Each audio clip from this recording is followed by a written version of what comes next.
dos princípios do direito tributário. Inicialmente, para a gente tratar sobre os princípios do direito tributário, eles foram instituídos basicamente para limitar o poder de tributar do Estado, ou seja, o poder de tributação que os Estados possuem. Para você entender isso, o Estado ele tem uma finalidade, que é proporcionar o bem comum do povo, ou realizar o bem comum do povo. Mas para que ele realize o bem comum, ele tem várias prerrogativas. Ou seja, ele tem várias atividades que ele deve executar, e nessas atividades que o Estado executa, ele não executa de qualquer maneira. Ele executa de uma forma especial. Por quê? Porque ele tem várias regalias. Ele tem um tratamento diferenciado. Então, por isso que nós chamamos que essa atividade que o Estado faz, que é uma atividade cheia de regalias, elas são chamadas de prerrogativas. E por que o Estado tem prerrogativa? Porque o Estado, quando ele não age pelo interesse de uma pessoa. Ele age pelo interesse de toda a coletividade que ele representa. Então, na verdade, o Estado, ele representa o interesse público. E vocês sabem, desde que vocês estudaram o direito administrativo, que existe a supremacia do interesse público sobre o interesse particular. E o que acontece? Isso, como eu conversei com vocês, já nas primeiras aulas, essa necessidade de tributos existe desde o momento em que o Estado foi criado. O primeiro governante que, para se manter, teve que manter um exército, que a maioria deles se mantém efetivamente por conta da força, ou seja, por conta do braço armado que ele possui, que é exatamente o exército. E o exército, para trabalhar, ele vai exigir dinheiro, porque esses soldados que vão, no caso, se expor sua vida a risco, é feito exatamente por dinheiro. Então, por isso que todo poder ele vai ter a necessidade de tributos. Quando nós vimos na Revolução Francesa, foi feita uma limitação do poder do rei, ou do poder do Estado, né? Porque você tirou os reis e agora fizeram muitas repúblicas ou monarquias constitucionais. Então, dentro dessa nova perspectiva, viu-se a necessidade de que agora toda a tributação passasse pelos representantes do povo. Ou seja, toda a tributação agora fosse feita com base na lei e não mais na vontade dos governantes. Então, por isso que esse poder ele começou a sofrer limitações, porque agora só podia ser estabelecido com base em uma lei. E essa lei ela não seria feita com base na vontade do rei, do antigo rei, ou do governante de plantão, mas sim de acordo com a vontade do povo. Porque a lei é para ser feita pelo poder legislativo e os legisladores, em regra, são considerados como representantes do povo. Agora, por que quando ocorreram essas mudanças no Estado, não se dispersou a tributação? Não se acabou com a tributação? Exatamente porque qualquer atividade humana, você precisa de dinheiro. Qualquer atividade humana que você realize, você vai ter gasto. Então, por isso que o Estado continuou com essa necessidade de recursos. E o recurso predominante para a atividade humana é exatamente o dinheiro. Por quê? Porque é um bem fungível. Na verdade, é o bem mais fungível que existe. E com isso, como o Estado está inserido no Estado, o Estado ele seria um mal necessário. Então, bom ou ruim, nós necessitamos do Estado. Então, por isso que o Estado ele vai ter deveres para com o cidadão e, em contrapartida, o cidadão tem deveres para com o Estado. Dentre esses deveres que o cidadão tem perante o seu Estado, está o dever de pagar os seus tributos. E esse tributo, o Estado ele não pergunta se o cidadão ele concorda em pagar. Ele simplesmente exige. É de maneira compulsória. Ou seja, não se leva em consideração a vontade do cidadão. Somente se leva em consideração aquele tributo está previsto em lei? Está. Essa lei está vigente? Está. Então, o cidadão ele tem que pagar o tributo, goste ele ou não. Então, na verdade, a tributação é uma solidariedade forçada entre os cidadãos. Ou seja, o cidadão ele é obrigado, ele é forçado a contribuir para a manutenção do Estado, queira ele ou não. Mas, embora exista essa imposição não é feita de qualquer maneira. Por quê? Porque existem normas que vão regular aquilo que o Estado pode e também aquilo que ele não pode fazer. Nesse ponto, as constituições elas têm que estabelecer limites na atuação do Estado na área tributária ou na área da tributação. E esses limites vão exatamente forçar com que o Estado, pelo menos nessa área da tributação, ele deixe de exigir algumas coisas dos contribuintes. Então, deixa de ser meramente uma relação de poder entre o Estado e o cidadão e passa a ser uma relação jurídica, porque agora o conjunto de normas estabelece direitos e obrigações recíprocos. Ou seja, o cidadão hoje em dia ele não tem mais somente o dever de contribuir com o Estado, ele também vai ter direitos para com o Estado, inclusive na área tributária. Então, por isso que você sai de uma relação de poder e passa a uma relação jurídica. No Brasil, essas limitações ao poder de tributar estão previstas exatamente nos princípios constitucionais nessa área de tributação, por isso nós chamamos eles de princípios constitucionais tributários. Eles estão previstos no artigo 150 da Constituição Federal. Então, os princípios gerais de limitação ao poder de tributar estão lá no artigo 150 da Constituição Federal. Mas se você ler o artigo 150 e ler a doutrina, você verá que esse rol de princípios que foi previsto lá, ele não é um rol exaustivo. E o que é que significa isso? Um rol exaustivo. Ou seja, o próprio texto diz que aqueles princípios existem sem prejuízo de outras limitações. Ou seja, não são somente aqueles. Admite-se também outras limitações, além daquelas que estão previstas no artigo 150 da Constituição Federal. Essa limitação ao poder tributar, inclusive, ele é considerado como sendo um direito e garantia individual. E por ser direito e garantia individual, ela está protegida pelas cláusulas pétreas, que é o artigo 160, parágrafo 4º da Constituição Federal. O que quer dizer isso? Elas não podem ser mitigadas, essas garantias, elas não podem ser diminuídas, elas só podem ser aumentadas. Por isso que você tem lá, que foi feita uma alteração nessa parte das limitações constitucionais, limitação essa da Emenda Constitucional número 43, de 2003, ao qual se submete a chamada noventena, que são os 90 dias. Quem quiser depois pode ler essa emenda constitucional e na próxima aula trazer aí suas dúvidas a respeito dela. A respeito dessa temática inicial, alguém tem alguma dúvida?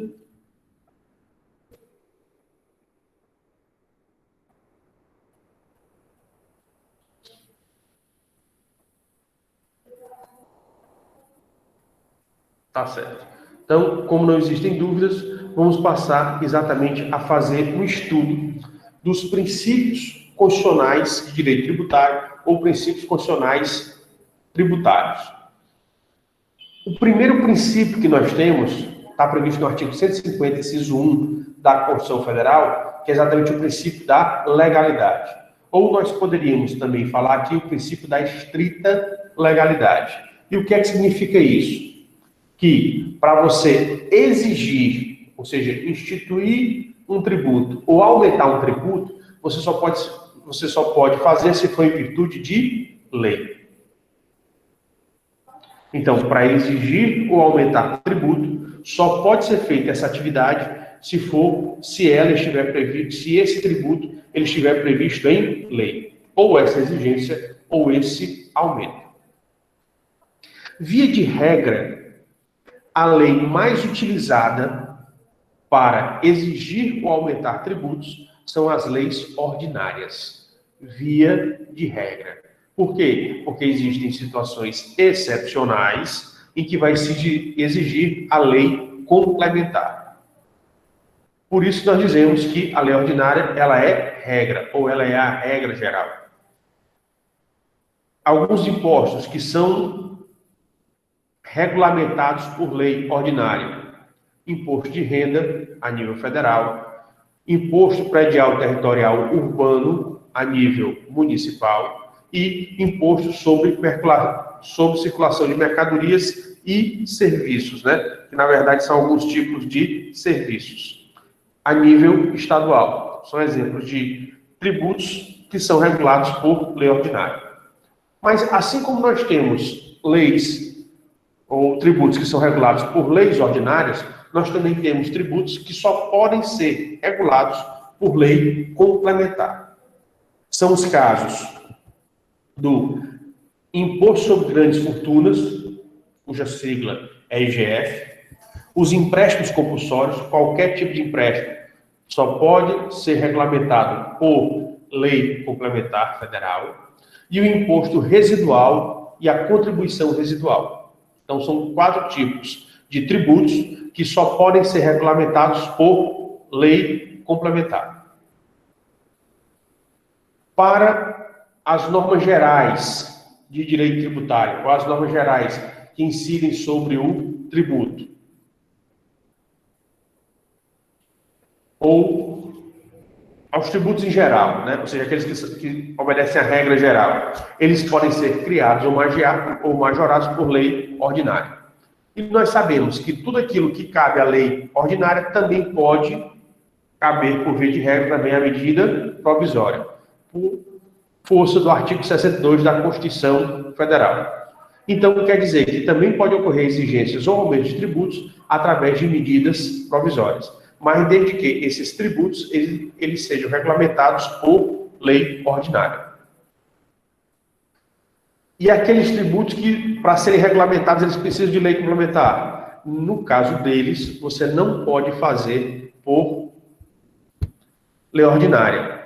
Então, se você não pode fazer por lei ordinária, você também não pode fazer por medida provisória. Certo? Então, não cabe para eles. E aqui é interessante você perceber um princípio chamado paralelismo das formas. E o que significa esse paralelismo das formas? É que se exige lei para criar.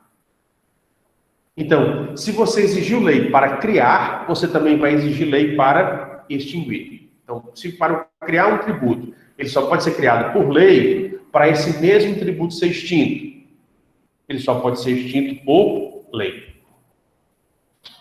Se para aumentar um tributo, você só pode aumentar mediante lei, então para diminuir esse tributo, você também deve fazê-lo por lei. Ou seja, o mesmo caminho de ida tem que ser o caminho de volta. Então seria mais ou menos isso. Esse princípio do paralelismo das formas seria que o mesmo caminho que você utiliza num sentido é o caminho que você utiliza no sentido inverso. Nós temos também, dentro da tributação, os institutos do subsídio, da isenção, da redução da base de cálculos, da concessão de crédito presumido, anistia ou remissão, relativos a impostos, taxas ou contribuições. Todos esses institutos, seja subsídio, ou seja, você dá alguma vantagem para aquele determinado contribuinte, ou isenção, você deixa de cobrar algum imposto, ou você cobra imposto, mas cobra com uma base de cálculo menor. Então, o imposto deveria incidir sobre uma base de cálculo de 1.000, e na verdade você está colocando uma base de cálculo somente de 500, ocorreu uma redução de base de cálculo. Ou uma concessão de crédito presumido.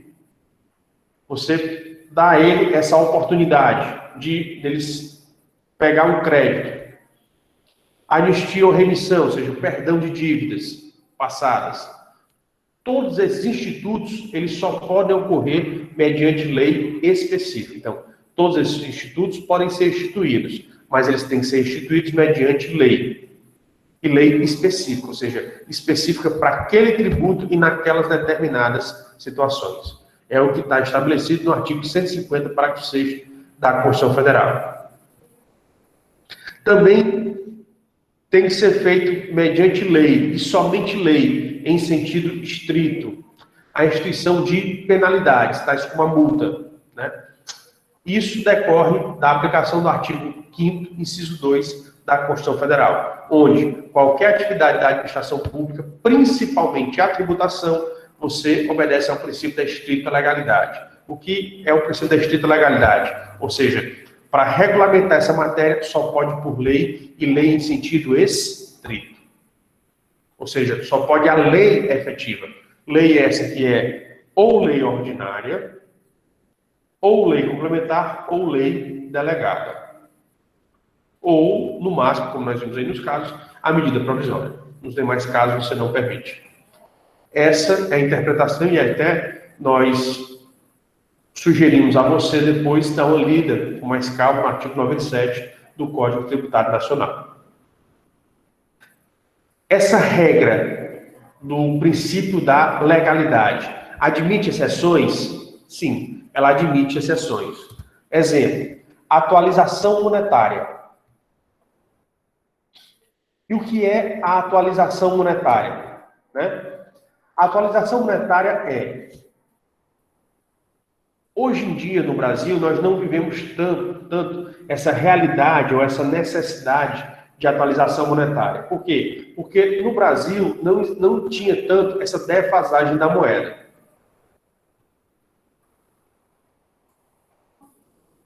Nos últimos anos, nós estamos passando por um problema da defasagem da moeda. E essa defasagem da moeda, o que é? É o poder de compra da moeda. Então, aquilo que você compra hoje por R$100 era a mesma coisa que você comprava nessa mesma data do ano em 2020 ou em 2019? Se não for, se tiver uma discrepância, se essa discrepância for leve, não se leva em consideração. Mas se essa discrepância for alta ou for considerável, aí você tem a necessidade dessa atualização monetária, que exatamente seria essa reposição do valor da moeda. Pois bem, a atualização monetária, ela não está submetida ao princípio da estrita legalidade, ou seja, ela pode ser modificada através de outras espécies normativas que não somente a lei. Pelo menos isso é previsto na súmula 160 do Superior Tribunal de Justiça. A outra situação é no caso de fixação de prazo para recolhimento do tributo. Essa fixação do prazo para recolhimento do tributo, se o tributo tem que ser recolhido até o dia 3 de cada mês, ou dia 5, ou dia 10, ou dia 15, não precisa, essa data para o recolhimento do tributo não é estabelecida por lei. Pode ser estabelecida mediante decreto, mediante outras espécies da legislação tributária. Não precisa de lei específica para isso. Terceira circunstância, ou terceira situação em que você não precisa de lei em sentido estrito, a alteração das alíquotas do imposto de importação, do imposto de exportação, do imposto sobre produtos industrializados e imposto sobre operações financeiras. Por quê? Porque esses 4 impostos, eles têm natureza extrafiscal, ou seja, a finalidade deles é mais regular a economia do que efetivamente fazer a cobrança dos tributos. Então, por essa natureza extrafiscal desses tributos, é que eles não se submetem ao princípio da estrita legalidade, ou seja, existe uma flexibilidade maior das regras voltadas para eles. Por quê? Como eu disse a vocês, a finalidade principal desses tributos, esses 4 tributos que eu coloquei para vocês, é exatamente uma regulação da economia, é tentar equilibrar a economia do país.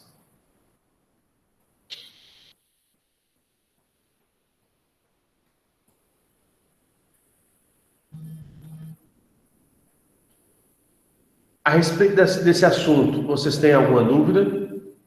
Ou vocês conseguiram entender direitinho?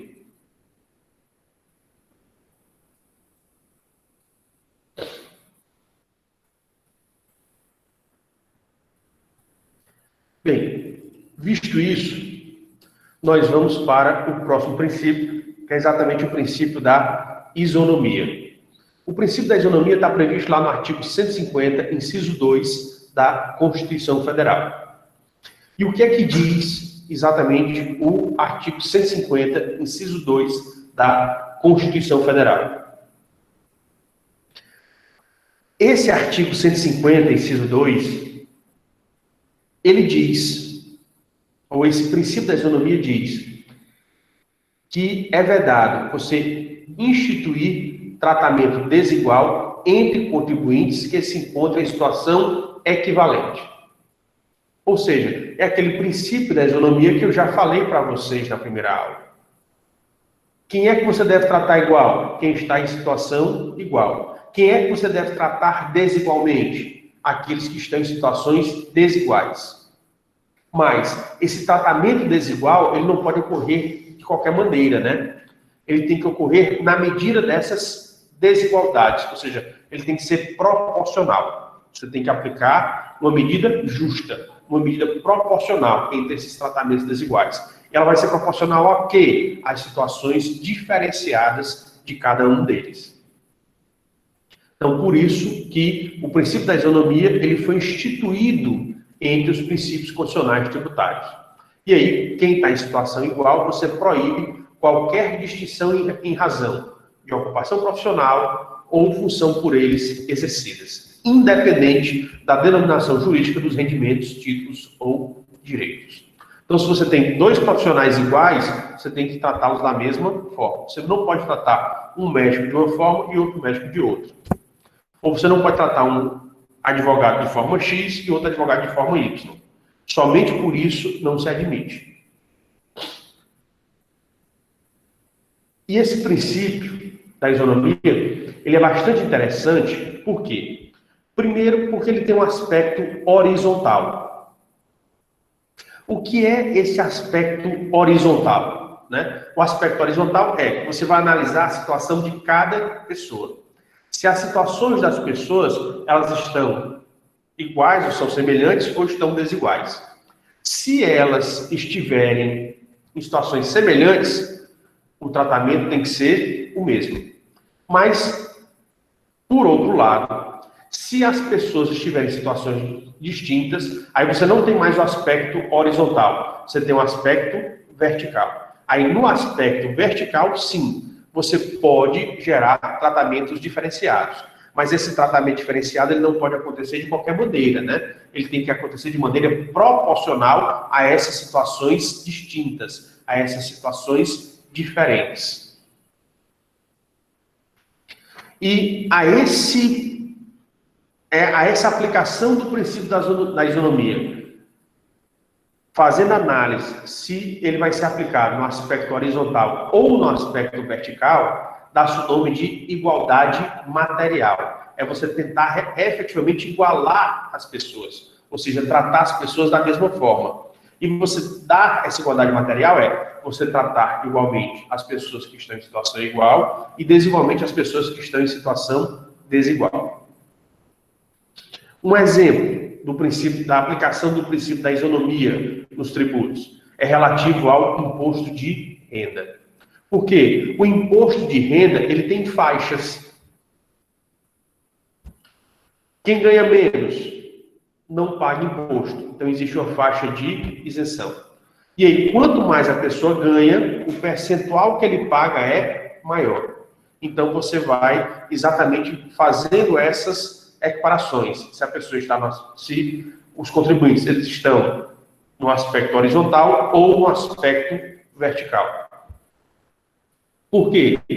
Porque dependendo da renda, a pessoa pode ou estar isenta ou pagar um imposto menor. Mas por quê? Porque como a base de cálculo dele é menor, então ele precisa de mais dinheiro para sobreviver. Por isso que ele vai pagar menos imposto de renda. É interessante você perceber que deve ter uma correlação lógica entre o tratamento tributário que vai ser dispensado para um caso e para outro. Ou seja, o fisco ou o ente público responsável pela tributação, ele não pode aplicar de maneira qualquer. ele tem que eleger critérios objetivos para fazer esses tratamentos diferenciados. Então, ele tem tanto que estabelecer requisitos para definir que as pessoas estão em situações diferentes, como também estabelecer condições que sejam objetivas para você tentar ajudar essas pessoas que estão em situações diferentes. O que é possível, né? O que é que se pode fazer nessa parte do princípio da isonomia? É possível conceder a isenção de certo tributo para um determinado setor produtivo. Porque e como é que o governo justificaria isso? Justificaria dizendo que aquele determinado setor está passando por uma dificuldade. Por quê? Porque, exemplo, e já ocorreu muitas vezes aqui no Brasil, né? Quando a indústria automobilística ela passa por um período de recessão, geralmente o que o governo faz?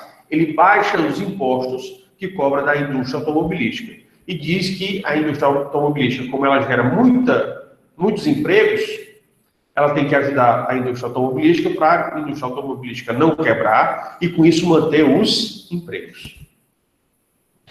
Então, essa é que seria a justificativa para esse tratamento desigual. Ou seja, conceder concessões à indústria automobilística nos períodos em que ela passa por dificuldade.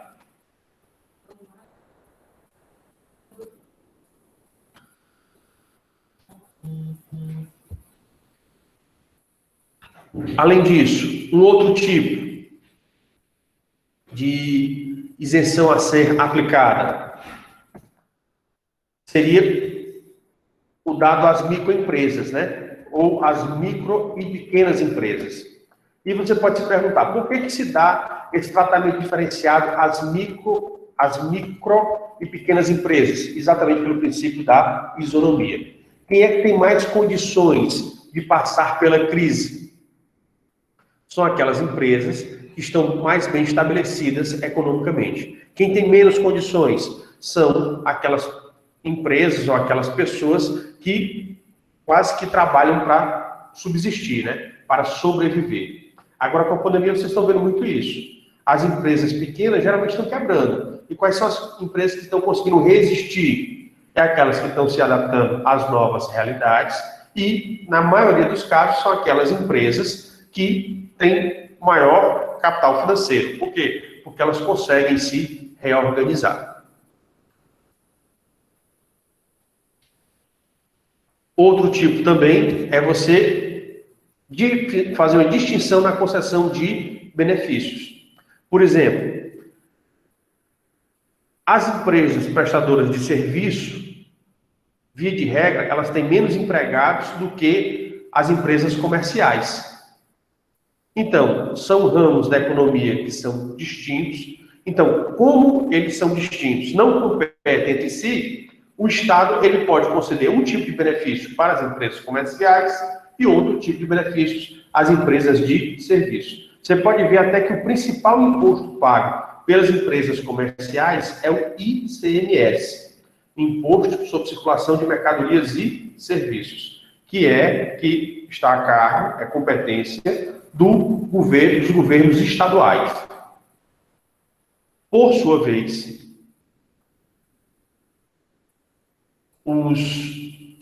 as empresas prestadoras de serviço, elas pagam o ISS, Imposto sobre Serviços de qualquer natureza, que está a cargo dos municípios. Então, você vê que os ramos são diferentes, os entes políticos que vão tributar são diferentes e os tributos pagos são diferentes, em regra, tanto de um ramo quanto de outro. Então, por isso que legitima você tratá-los de maneira diferenciada. Você pode conceder benefícios para as empresas comerciais de uma forma e para as empresas de prestação de serviço de outra forma. Agora, o que é que não pode? É quem tem a mesma situação. Exemplo, ocupação profissional. Você tem duas empresas de contabilidade. Você não pode tratar uma empresa de contabilidade de um jeito e outra empresa de outro jeito. Servidores públicos. Você não pode dar isenção de IPTU, por exemplo, a alguns servidores públicos do município e não dar aos outros. Ou você dá isenção para todos os servidores públicos do município, ou você não dá para nenhum servidor público. Inclusive, o STF já se pronunciou sobre essa distinção que se faz de ocupação profissional ou de função exercida pelas pessoas. Foi objeto exatamente desse agravo aí, o 157.871. Quem tiver depois curiosidade, pode analisar esse julgamento, que ele é bastante interessante. Entendido?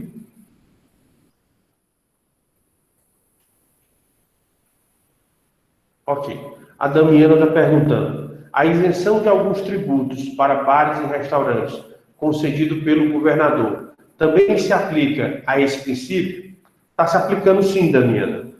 Porque o que acontece? O comércio, ele está sendo menos, quando você faz a comparação, o comércio está sendo menos prejudicado do que os bares e restaurantes. Por quê? No comércio, como você não tem a alimentação, você não tira a máscara, né? Então, por isso que a possibilidade de abertura dos comércios é bem maior do que a abertura de bares e restaurantes. E aqui, quando você fala bares e restaurantes, o que estão sendo mais prejudicados, na verdade, são os bares, né? Porque os restaurantes, eles até conseguem abrir e conseguem funcionar no delivery. E a abertura dos ambientes é que está difícil. Mas a atividade por delivery, ela é possível. Então, você vê que quem está sendo mais prejudicado são os bares. E os bares, eles estão a cargo aí de um setor que tem sido bastante prejudicado, e você vê aí várias reportagens relatando as dificuldades que eles estão enfrentando. Então, como eles são um setor da economia que está sendo muito mais prejudicado que outros setores, então isso daí legitima que as autoridades públicas ou que os fiscos, eles tratem esses setores diferentes dos outros. Por quê? Porque, infelizmente, o que acontece? Quem é que está impedindo ou quem é que está determinando o não funcionamento de bares e restaurantes?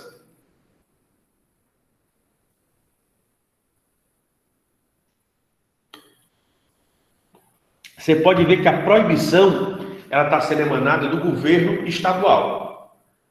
Então, se é o governo estadual que está limitando o exercício dessas atividades, nada mais justo do que esse próprio governo estadual fazer políticas ou executar medidas para tentar compensar aquele setor que ele está prejudicando. Então, como esse setor é o mais prejudicado, é um dos mais prejudicados, fora o setor do entretenimento, né? Então, por isso que os governos estaduais, eles têm que fazer essas ajudas sim. Então, é baseado no princípio da isonomia, porque a situação deles é diferente dos demais ramos. Você entendeu, Damiana?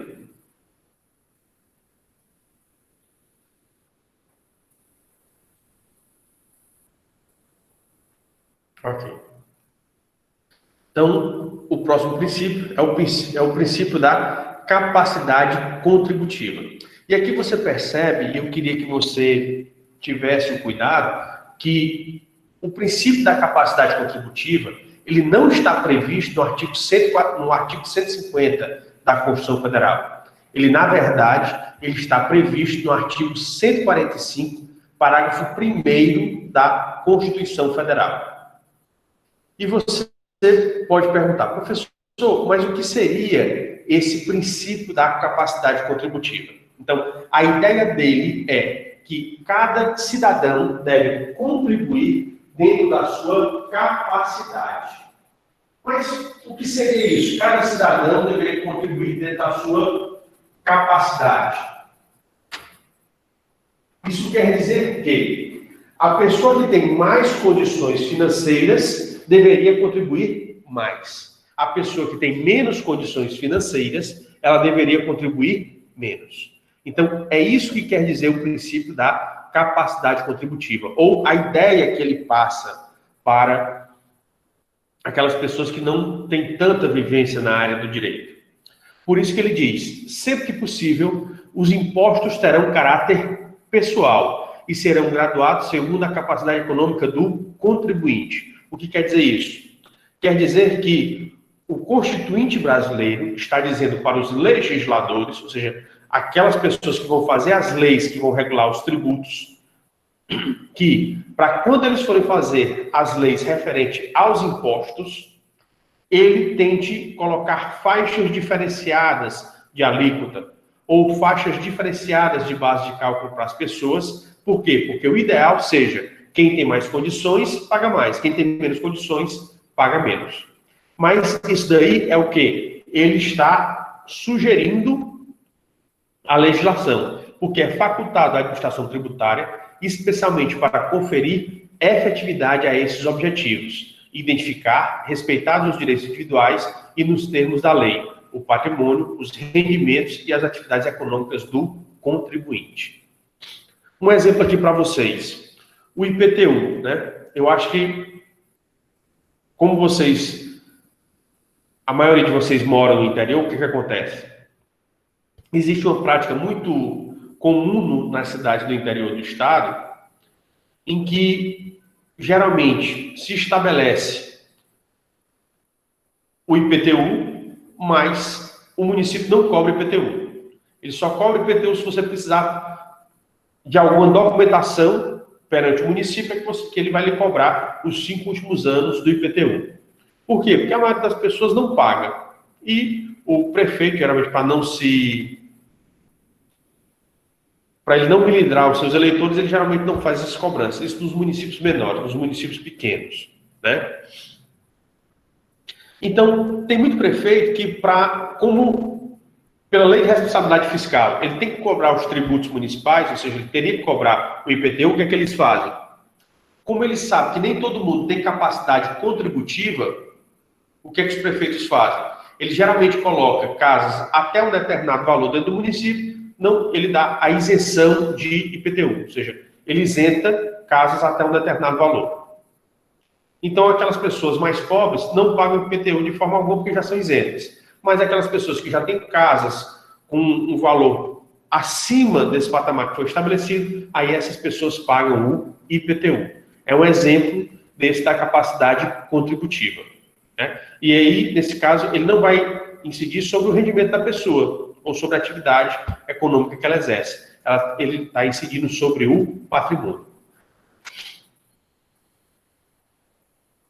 Esse princípio da capacidade contributiva, ele só é aplicado aos impostos, né? Ou seja, ele só é obrigatório para os impostos e é facultativo para as demais espécies tributárias. Depois a gente vai ver que nós temos vários tipos de tributo, né? O Brasil, ele adota uma teoria chamada teoria pentapatite, penta que vem de 5. Então, ele adota 5 espécies tributárias. Também baseado nesse princípio da capacidade contributiva, você tem um critério chamado critério da progressividade. O que é esse critério da progressividade? É que as alíquotas elas vão aumentar conforme aumenta a base de cálculo. O imposto de renda. O imposto de renda, como vocês sabem, ele tem uma faixa de isenção, inclusive o prazo para a entrega da declaração do imposto de renda. Aquelas pessoas que não são isentas acabou ontem, né? Dia 31 de maio. Via de regra, o prazo é até o final de abril. Devido à pandemia, o governo, ou o Senado Federal, o governo junto com o Senado Federal, eles prorrogaram até agora final de maio. Como o final de maio foi ontem, então só foi até ontem a entrega da declaração anual do imposto de renda da pessoa física. Então, relacionado ao imposto de renda, você percebe que existe uma faixa de rendimento anual que é isenta, ou seja, se a pessoa se incluir nessa faixa, ela não paga, e quanto maior o rendimento dela, maior a alíquota que ela paga.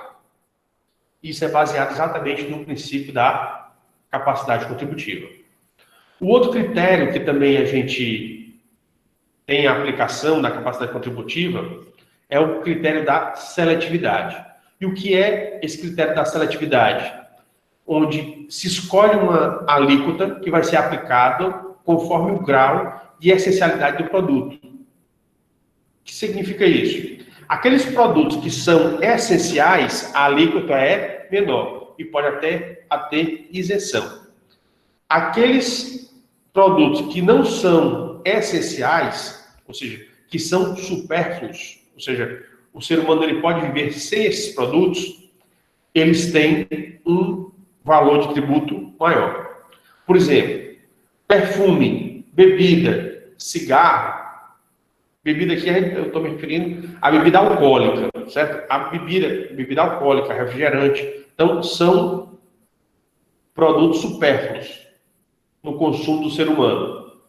Esses produtos, como não é todo ser humano que precisa disso para viver, então eles pagam alíquotas maiores. Já no caso de produtos essenciais, como os produtos da cesta básica, arroz, macarrão, feijão, bolacha, né? Geralmente é aquela bolacha de água e sal, o óleo de cozinha. Então, esses produtos são necessários. Por quê? Porque esses produtos são o mínimo que a pessoa precisa para sobreviver. Então, no caso dos produtos essenciais, que são aqueles que são encontrados na cesta básica, a alíquota deles é bem menor. E essa seletividade ela foi feita exatamente por causa disso. Por causa exatamente da necessidade. Então, você vê que aquela pessoa que tem maior baixa renda, a tendência dela é comprar somente os produtos essenciais e deixar de comprar os produtos supérfluos. Então, quem é que vai comprar o supérfluo? É a pessoa que tem melhores condições de vida. Então, se ela está com melhor condição de vida, ela tem condição de pagar mais imposto por aquele determinado produto.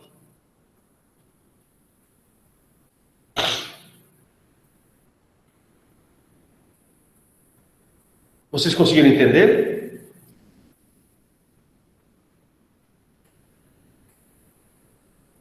A Damiana perguntou, ultimamente os produtos da cesta básica estão tão caros que nem parece que a alíquota é menor. Mas, Damiana, eu sinto lhe dizer, mas a alíquota continua menor. O grande problema que a gente está vivendo é um problema que o Brasil não enfrentava já há algum tempo. Que problema é esse? É o problema exatamente que eu falei para vocês, que é do poder aquisitivo, né? Ou o problema que nós chamamos da inflação. Por quê? Em 1994, foi criado o Plano Real. E o Plano Real, ele deu uma certa estabilidade à moeda. Nessa estabilidade que foi dada à moeda brasileira, no caso o real, conseguiu-se controlar a inflação.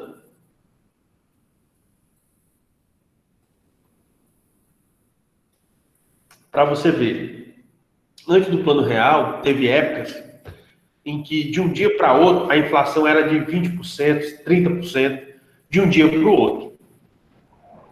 Hoje em dia você vê que a inflação, pelo menos aquela que é marcada pelo governo, ela não ultrapassa os 7%, 8% ao ano. Então você percebe bastante a situação da corrosão, né? Da corrosão monetária. A inflação ela vai acabando com o poder aquisitivo da moeda.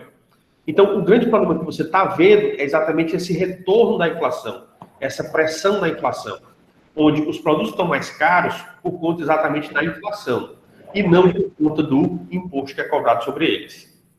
Tá certo? A grande diferença tem sido essa. Não é que o problema não é o imposto. É exatamente como a situação está difícil,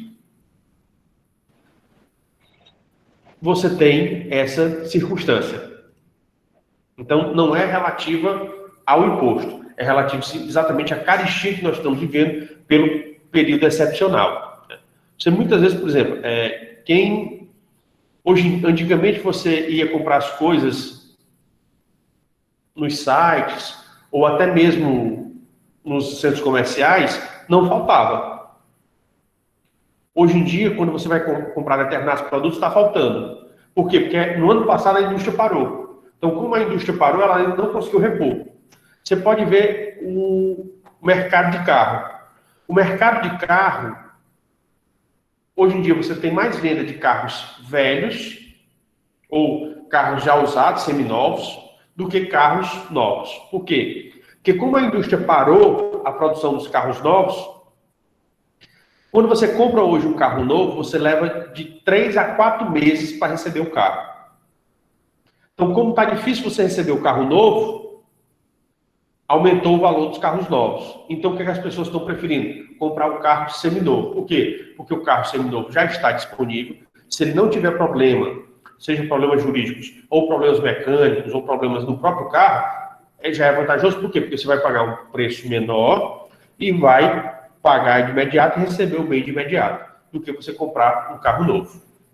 Então, o grande problema que está acontecendo está isso. É porque tem determinados produtos que sumiram do mercado. Então, como eles sumiram do mercado, o preço, como nós estamos numa economia capitalista, é a lei da oferta e da procura. Então, como tem muita gente procurando e tem pouco, os preços sobem.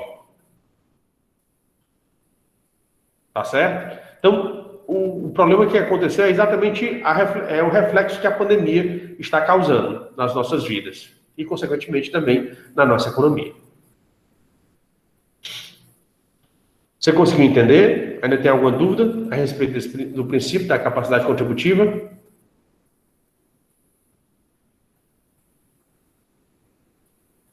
Tudo bem. Então, vamos seguir em frente. O próximo princípio é o princípio da não surpresa. E aí, você é que se surpreende, né? Mas esse princípio da não surpresa, ele está previsto no artigo 150, inciso 3 da Constituição Federal. O princípio da não surpresa, ele é um corolário. Aqui é um termo muito jurídico, né? Mas o que é que significa corolário para vocês? É uma consequência do princípio da segurança jurídica, certo? É uma consequência do princípio da segurança jurídica. Então, vocês, estudando direito, vocês viram que o ser humano ele tem muito esse sentimento da segurança jurídica. O ser humano não gosta de período de crise, ele não gosta de períodos de instabilidade. Então, o princípio da não surpresa, ele é consequência do princípio da segurança jurídica.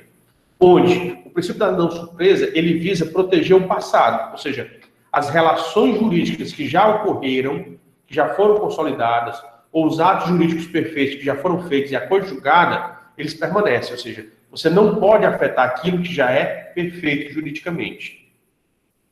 E o princípio da surpresa, ele tanto tem uma consequência para o passado, como também ele vai ter consequência para o futuro.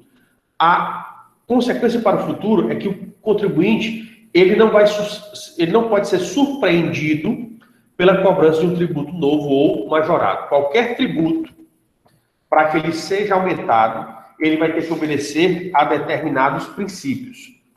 Princípios, seja o princípio da anualidade ou o princípio nonagesimal. O que é o princípio da anualidade ou o princípio da anterioridade do exercício? É que um tributo ele vai ser instituído ou majorado em um ano, mas ele só pode ser cobrado no exercício seguinte. Então, se um imposto for concebido agora, ele só pode ser cobrado no próximo ano. Se ele for aumentado agora, ele só pode ser cobrado no próximo ano. Por isso que, geralmente, o governo ele propõe a instituição de tributos ou a majoração de tributos no final do ano. Porque, se ele estabelecer o tributo agora, nós estamos no dia 1º de junho, as pessoas vão reclamar 6 meses, praticamente 6 meses. Se ele estabelece em dezembro, reclama um pouco tempo, e ele já começa a pagar. E aí, quando as pessoas começam a pagar, acabam as reclamações, né? Porque, de todo caso, a pessoa vai ter que obedecer.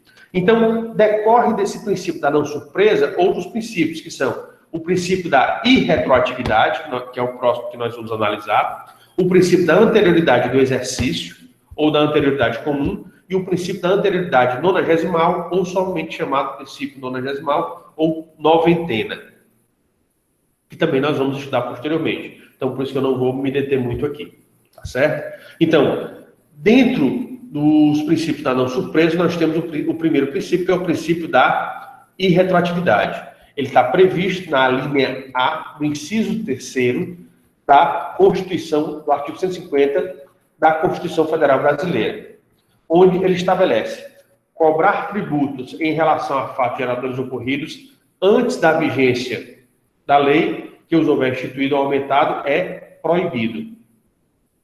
Então, o que quer dizer isso? Uma vez que um tributo ele é criado ou é majorado, ele só pode ser aplicado para fatos futuros, ou seja, fatos posteriores à sua criação ou à sua majoração. Ele não pode ser aplicado para fatos anteriores, certo? Ele não pode ser aplicado para fatos anteriores. Entretanto, nós temos no direito esses chamados fatos pendentes, ou fatos geradores pendentes. E o que é um fato gerador pendente? É aquele fato gerador que ele se prolonga no tempo. Como é que é isso? Né? Digamos, você compra um carro importado, e esse carro importado, digamos que você compra um carro importado em outubro de 2020. Você comprou um carro importado em outubro de 2020. Mas deu um problema na importação e esse carro importado, ele só chegou em janeiro, final de janeiro de 2021. E dentro desse período ocorreu uma majoração do tributo, do IPVA. E agora? Ele se aplica ou não a esse carro que você comprou? Isso aqui é o fato gerador pendente. Você fez a compra, mas você não recebeu a mercadoria. Você só recebeu a mercadoria quando teve essa transição.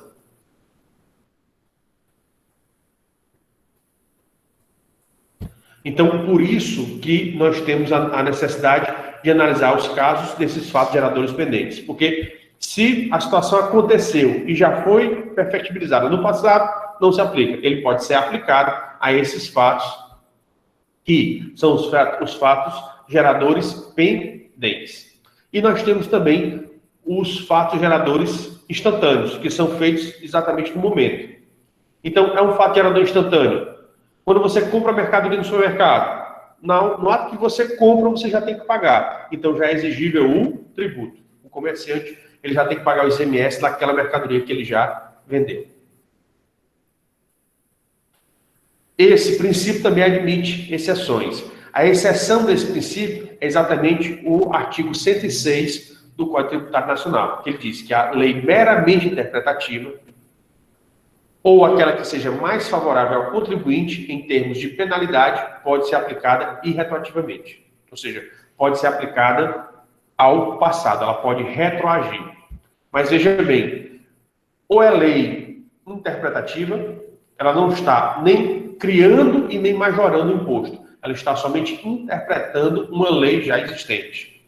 Ou uma lei que, em matéria de penalidade, ela seja mais benéfica ao contribuinte. Então, se a lei anterior era mais dura e a lei atual é mais branda, então aplique-se a lei atual. Então, em matéria de penalidade, aplica-se a lei mais branda. Então, somente nesses dois casos é que você pode aplicar a retroatividade das normas tributárias. Nos demais casos, aplica-se o princípio da irretroatividade.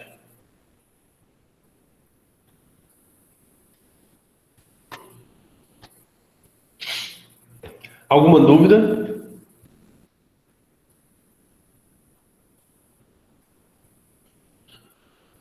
O próximo princípio é o princípio da anterioridade do exercício.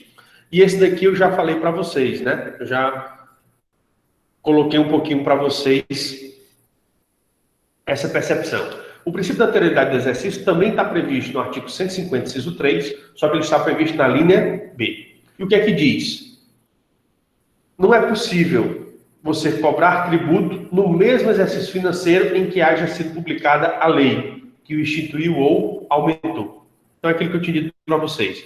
Por que o governo, geralmente, ele deixa as leis para instituir tributos ou para aumentar tributos no final do ano? Geralmente elas são aprovadas em dezembro. Porque elas sendo aprovadas em dezembro, ela já é aplicada em janeiro do próximo ano. Se ela for alterada em fevereiro, março, abril, você vai ter o restante do ano todinho das pessoas reclamando, recorrendo à justiça para não pagar o tributo. Enquanto quando ela é estabelecida em dezembro, geralmente deixa para o final de dezembro, para quê? Para você já iniciar no dia 1º de janeiro cobrando, porque são exercícios diferentes. Lembrem-se que o exercício financeiro no Brasil, ele coincide com o ano civil. Então, o exercício financeiro do Estado, do governo federal, ele vai de 1º de janeiro a 31 de dezembro. A mesma coisa, a mesma regra é estabelecida para o Distrito Federal, para os Estados-membros e para os municípios. É a mesma regra, sem mudar nada. A gente só deixa aqui algumas observações, né? Não observam o princípio da anterioridade de exercício, né? Ou seja, quais são as exceções ao princípio da anterioridade de exercício. A lei que diminui o prazo para pagamento, que nós vimos que, na verdade, quanto ao prazo de pagamento, não precisa obedecer ao princípio da estrita legalidade. Leis que imponham atualização monetária, porque também não precisa de lei, né? Essa matéria de atualização monetária. A lei que reduz ou extingue tributo. Por quê? Porque ela é mais benéfica ao contribuinte. Quando ela é benéfica, não prejudica, né? E a lei que reduz ou extingue desconto, porque também ela é mais benéfica ao contribuinte. E a lei que revogue uma isenção.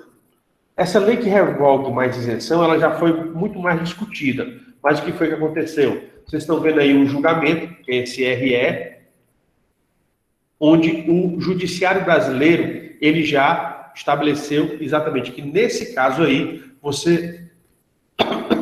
ele não obedece ao princípio da anterioridade de exercício, certo? Então, a gente já aplica isso daqui por quê? Exatamente por conta de uma convenção ou por conta de uma decisão judicial.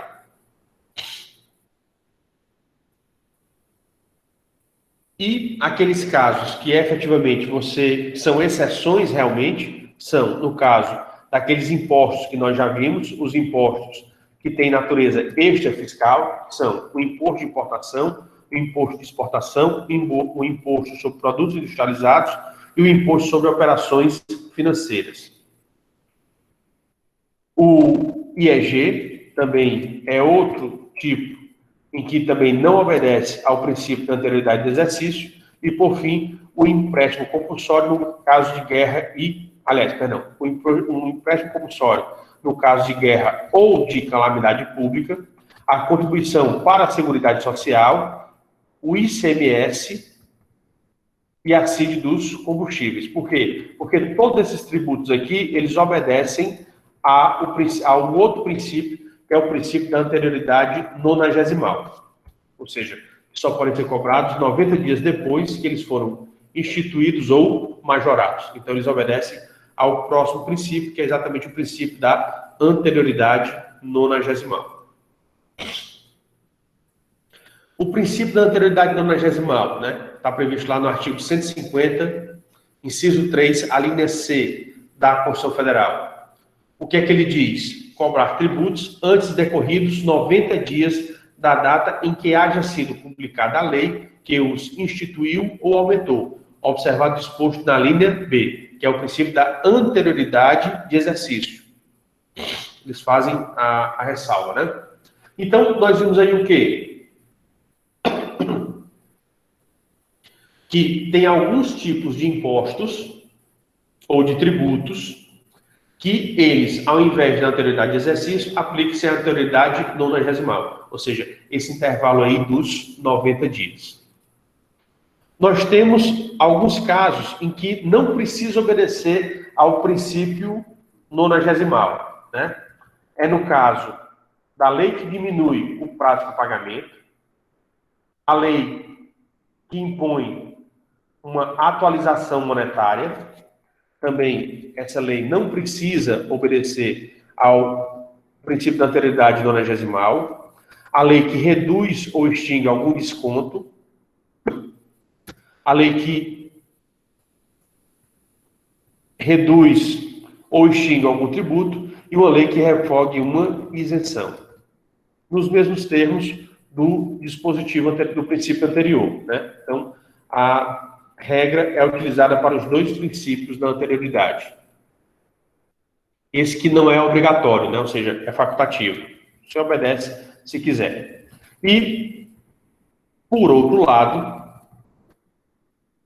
nós temos as exceções ao princípio da anterioridade nonagesimal, que são os mesmos impostos, né? Que a gente viu no anterior, porque eles têm a natureza extrafiscal, ou a preocupação extrafiscal, ou seja, na verdade, é de regulamentação da economia. Sendo que nós fazemos só um alerta, porque nesse caso aqui nós temos o imposto de renda e a base de cálculo do IPTU e do IPVA, certo? São aqueles que não precisam obedecer a esse princípio da anterioridade nonagesimal.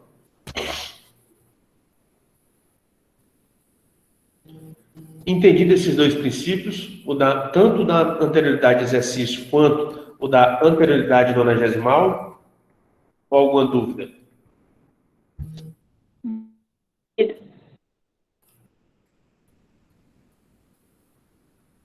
Tudo bem. Então, vamos ver aqui o princípio da vedação ao confisco, né? O princípio da vedação ao confisco, ele está previsto no artigo 150, inciso 4 da Constituição Federal. E o que é utilizar um tributo com efeito de confisco? Utilizar um tributo com efeito de confisco é exatamente você utilizar um tributo onde você cobra um valor exacerbado por ele. E como é que você chegou a essa conclusão? Porque, na verdade, esse termo efeito de confisco, ele seria um conceito indeterminado, ou seja, não existe uma precisão dessa ideia. E, infelizmente, não existe uma lei regulamentando esse princípio. Mas isso não quer dizer que ele não possa ser aplicado a casos concretos. Na verdade, esse princípio da vedação com confisco, ele insere uma ideia de proporcionalidade da carga tributária. Ou seja, que a carga tributária ela não pode ser tão grande a ponto de impedir o exercício de algum direito ou impedir a existência digna de uma pessoa ou a prática de uma atividade profissional lícita. Ou mesmo para regular a satisfação das necessidades vitais básicas do ser humano, como educação, saúde e habitação. Nós chegamos a essa conclusão não é por doutrina, mas, na verdade, por julgados do Supremo Tribunal Federal. Você pode ver as decisões dessas ações diretas de inconstitucionalidade, a 1075, a 2010 e a 2551. Foi o próprio STF, ao se pronunciar sobre esse princípio, ele foi dando as ideias de como você deve interpretar esse princípio. Então, embora esse princípio não tenha lei regulamentando a sua interpretação, já existem julgados do STF que já dão nortes, dão direcionamento para você fazer a sua interpretação. No princípio da vedação ao confisco, você não analisa um tributo, mas você analisa a carga tributária, ou seja, a totalidade dos tributos que incidem sobre um determinado contribuinte. Pelo menos essa ideia de que você não analisa individualmente e que você analisa a carga total de tributos a que uma pessoa, a que um contribuinte está submetido, foi estabelecido na ação declaratória de constitucionalidade número 8 e na ADIM número 2010. Esse princípio da vedação ao confisco, ele foi aferido, ele pode ser visto tanto em controle abstrato e concentrado de constitucionalidade, quanto através de controle difuso ou controle concreto, né? Ou seja, tanto o STF pode se pronunciar a esse respeito, como também o juiz de primeiro grau, ele pode se pronunciar sobre isso. O próprio STF garantiu essa possibilidade dos juízes de primeiro grau se pronunciarem sobre isso na ação declaratória de constitucionalidade 1075. Essa vedação ao confisco, esse princípio, ele só não é aplicado aos chamados tributos indiretos. Ou seja, aqueles tributos que são repassados para as mercadorias. Para você entender um tributo indireto. Quando você paga por uma mercadoria, você já paga o ICMS embutido no preço, mas não deveria estar embutido. Agora, é uma prática que os nossos comerciantes fazem, certo? Foi um jeitinho brasileiro que os nossos comerciantes fizeram, mas na verdade não é para cobrar, porque quem é para pagar o ICMS é o comerciante e não o consumidor. Mas o que o comerciante faz, de maneira, sendo muito sabido, ele embute o valor do tributo que ele vai pagar, o ICMS, já no valor da mercadoria.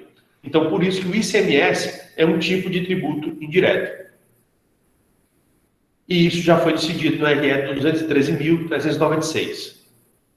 Você não pode confundir confisco com a pena de perdimento, né? Por quê? Porque a pena de perdimento é uma sanção prevista na própria Constituição. Mais especificamente, é uma sanção prevista no artigo 5º, inciso 46, a linha B da Constituição Federal. E lembrando, aliás, para vocês, como eu ainda não falei o conceito de tributo, quando a gente for estudar o conceito, você vai ver que o tributo, ele não é sanção por ato ilícito.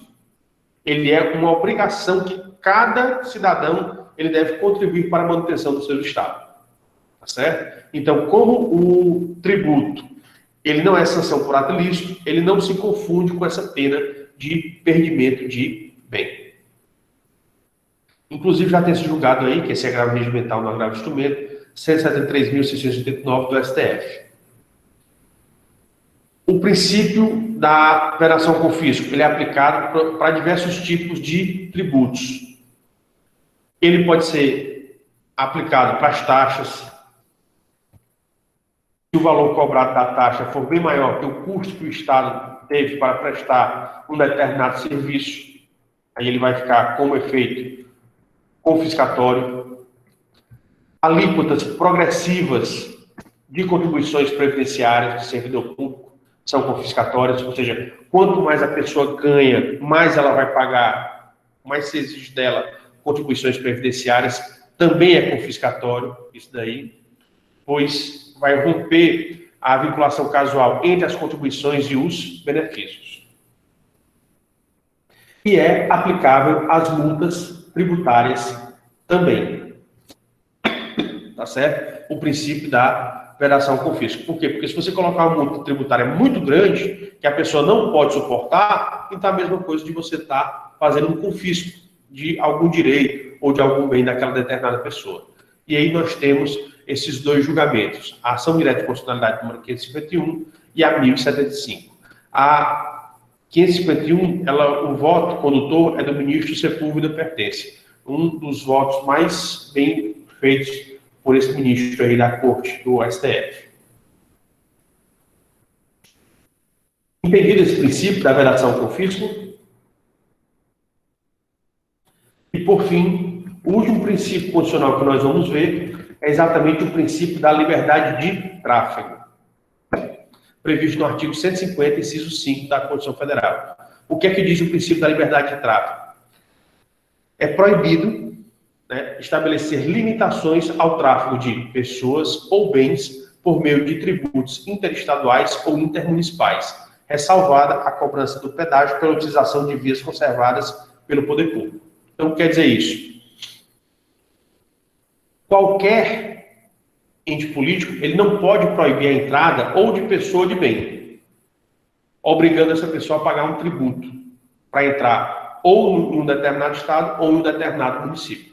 A única coisa que pode ser cobrada nas vias públicas são os pedágios. Porque o pedágio, ele é exatamente a contrapartida pela utilização de vias conservadas pelo poder público. Os outros tributos, o Estado ele pode parar a pessoa, colher as informações e aí ele emite a multa, mas a pessoa não pode ficar ali parada. Ou seja, ele não pode reter a pessoa ali por muito tempo. Ele só pode reter a pessoa pelo período necessário para fazer o procedimento. E vai cobrar através das vias normais, através do judiciário. Tá certo? É isso que quer dizer esse princípio da liberdade de tráfego. Esse princípio da liberdade de tráfego, ele é um corolário, ou seja, ele é uma consequência do direito fundamental à liberdade de locomoção de bens e de pessoas, previsto no artigo 5º, inciso 15 da Constituição Federal. Existem exceções para essa liberdade de tráfego estabelecidas pela própria Constituição Federal, como é o caso de ICMS estadual, e pedágio, que tem natureza de taxa, quando a administração da via pública é feita por órgão da administração indireta, no caso, uma autarquia ou uma empresa controlada pelo Estado. Essa e outras mais. Ou de tarifa, quando a administração da via pública é feita por entidade particular, uma concessionária ou permissionária de serviço público.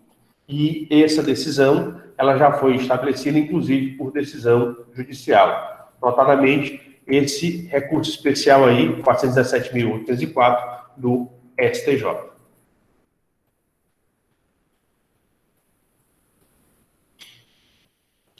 Pessoal, até aqui alguma dúvida?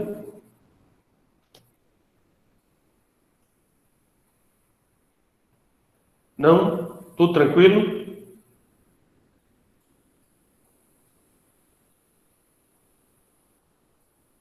Pois, diante dessas circunstâncias, a gente vai parar por aqui a nossa aula.